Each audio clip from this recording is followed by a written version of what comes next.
Let's move to the first of two very complex stories involving young men playing basketball.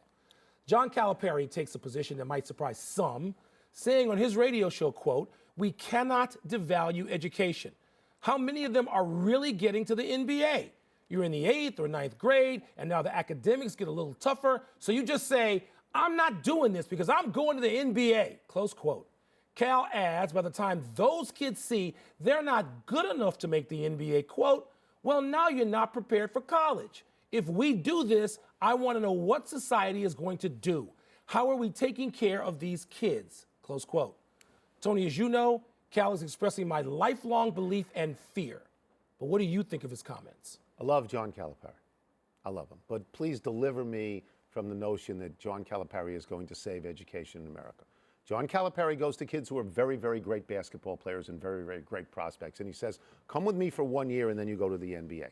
I don't think he says, "Stay with me for 4 years, get your degree, and move on and do something useful in the culture." I don't think he says that. I would love to see how many credits all of his one-and-dones combined have earned at Kentucky, which is not to say that some of what he says isn't absolutely meaningful. In this case, I have a little difficulty thinking that there's not a disingenuous part in this, because John Calipari is about winning basketball games and sending kids to the pros. That's how he recruits. I'm completely uninterested in what people think of the messenger.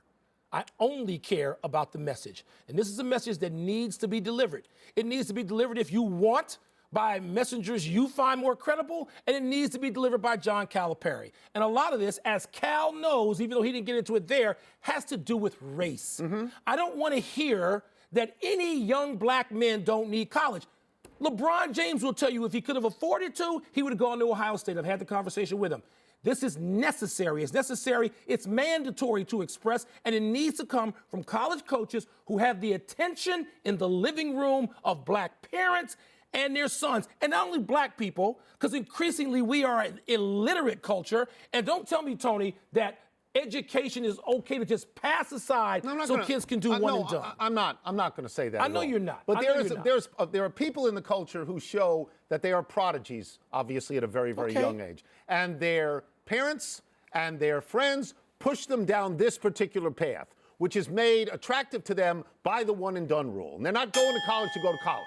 Now, I also think that as people get older and people change and reevaluate their view of life, maybe they find something in a junior college that interests them for the first time in their lives. Or maybe they find a trade that interests them for the first time in their lives. It's not basketball. And maybe they get paid at that point more than the zero they're going to get paid when they go to college. So while you and I agree philosophically on this, what is also true is that the path that some people choose, they choose because of the bright lights that are shoved at them from the time they're 3 and 4 and 5 years old. And maybe people ought to shove another set of lights in their faces. I wish they would. And that's the point of the message. To me.